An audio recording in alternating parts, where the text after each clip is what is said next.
I didn't need to shout. That's what they never understood. Shouting is for people who want to be heard. I wanted to be believed. All I did was listen. Long enough for people to relax. Long enough for them to confess things they thought were harmless. Jealousies they laughed about. Resentments they swore were temporary. Private comparisons they insisted didn't mean anything. I stored every word carefully, like fragile glass. Not to throw, just to place where it would crack on its own. People imagine manipulation as force, threats, seduction, violence. They're wrong.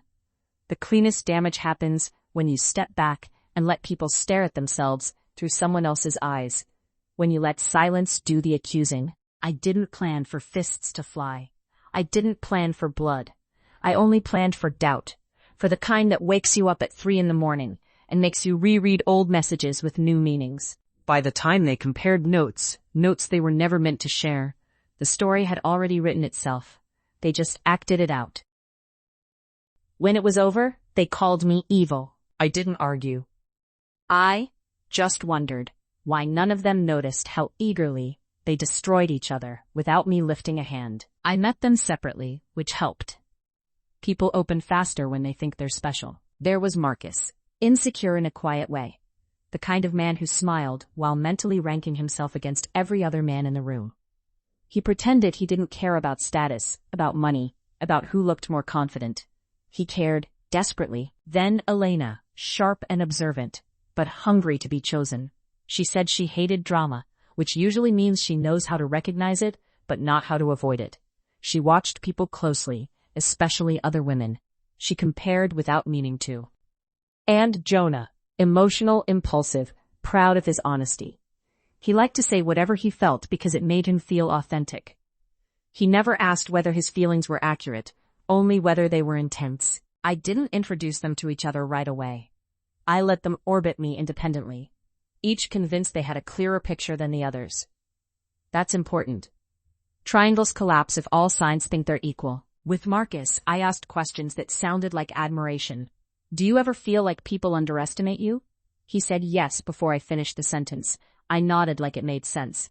I let him talk about Jonah, how loud he was, how reckless, how people mistook volume for strength. I didn't disagree. I just listened. With Elena, I mirrored concern.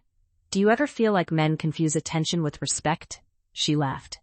Then she talked about Marcus, how kind he seemed, but how kindness often hid weakness. She said it gently, like she didn't want to sound cruel. I let her believe that mattered. With Jonah, I offered validation. You're honest. That scares people. He liked that. He talked about Marcus's passivity, Elena's calculating calm. He said he trusted me because I didn't judge. I told him honesty always comes with a cost.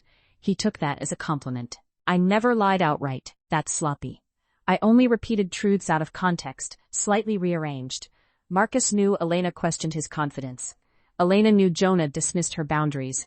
Jonah knew Marcus resented him. None of that was false. What mattered was timing. I let insecurities ripen. I let silences stretch. When someone asked me directly, what did they say? I answered carefully. I don't think they meant it that way. Which is a sentence that plants a landmine without detonating it. Soon, they started adjusting their behavior. Not because I told them to, but because comparison is a disease. Marcus grew tense. Elena grew watchful. Jonah grew louder, more performative, as if volume could erase doubt. They thought they were responding to each other. They were responding to themselves.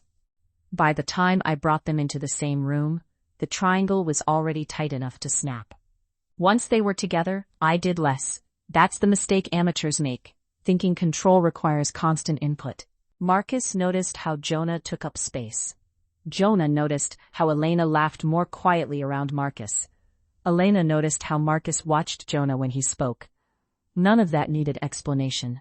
Humans narrate everything on their own. I applied pressure with absence. When Marcus texted, I waited. When Jonah asked for reassurance, I changed the subject.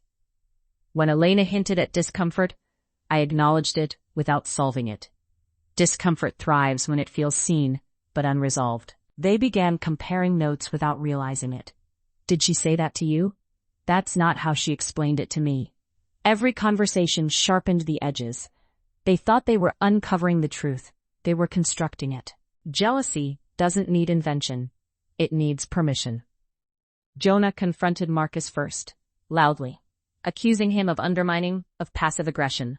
Marcus denied it, which only confirmed Jonah's suspicion. Denial always sounds like strategy to someone who already believes you're lying. Elena watched this unfold and recalibrated. She began testing loyalty with small disclosures, harmless things. I'm not sure I trust him. I feel like he looks down on me. Each confession was a probe. Each reaction was data. I never corrected misunderstandings. Correction creates unity. What I didn't anticipate was how quickly Jonah's volatility would escalate once he felt excluded. He started drinking more, talking faster, interpreting neutral glances as insults. Marcus, sensing threat, withdrew further, which Jonah interpreted as guilt.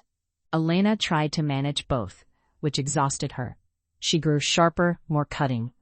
People become cruel when they feel unheard. The night it turned physical, I wasn't even in the room. That part still surprises people when they hear it later. They imagine me orchestrating every movement like a puppeteer. The truth is uglier. Once jealousy is activated, it runs on its own. Jonah accused Marcus of spreading lies. Marcus accused Jonah of intimidation. Voices rose. Someone shoved. A glass broke. Blood followed. It was chaotic, messy, human. Afterward, they called me in fragments. 3 different versions of the same story, each centered on betrayal. I responded the same way to all of them. Calm concern. No blame. No solutions. That's when Elena noticed the pattern. She replayed conversations, compared phrasing, realized that the things she thought were private had been reflected back at her through other mouths. She confronted me carefully, as if stepping on glass. Did you tell them what I said? I didn't deny it. I didn't confirm it. I asked, why would that matter if they didn't already feel that way? That question broke something open. Not guilt, clarity. She saw the shape of it, the triangle, the echo, the way information moved without ever being distorted, only repositioned. She started asking the others different questions, the kind that don't accuse but reveal. And slowly, the focus shifted from each other to me. Exposure doesn't arrive with drama. It arrives with quiet agreement. A shared realization that the common denominator has been sitting comfortably in the middle the whole time. Elena confronted me first, with Marcus present. Jonah joined later, suspicious but listening. They didn't shout. They didn't threaten. They laid out timelines, compared language, reconstructed moments I thought had dissolved into memory. I listened. I always do. They wanted denial, tears, a confession that made them feel righteous. I gave them something else, honesty without apology. I told them I never forced them to say anything, that I never lied about their words, that everything I shared had been theirs first. I asked them why they trusted me with their insecurities if they believed themselves to be so secure. Jonah called me manipulative. Marcus called me calculated. Elena called me dangerous. All accurate. None of them comforting. What unsettled them most wasn't what I'd done. It was how little effort it had taken. How willingly they'd handed me leverage in the form of confession. How fast intimacy had turned into ammunition. They wanted remorse. I offered reflection. I said I'd been curious. Curious how quickly people externalize blame instead of sitting with discomfort. Curious how jealousy needs only a mirror to become destructive. That didn't satisfy them. It never does. They cut me out collectively, which felt appropriate. Triangles don't survive once named. I watched their alliance form in real time, fragile, bruised, necessary. They needed a villain to stabilize the wreckage. I didn't interfere. Weeks later, I heard they were still unraveling things I'd never touched. Old resentments. New suspicions.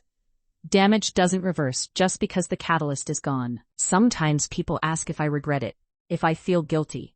I tell them the truth. Guilt requires believing you did something to someone. I didn't do anything to them. I created space and let them move. They exposed me because it was easier than admitting how eager they were to compare, compete, and confess. If that makes me evil, fine. But evil usually hides. I never did.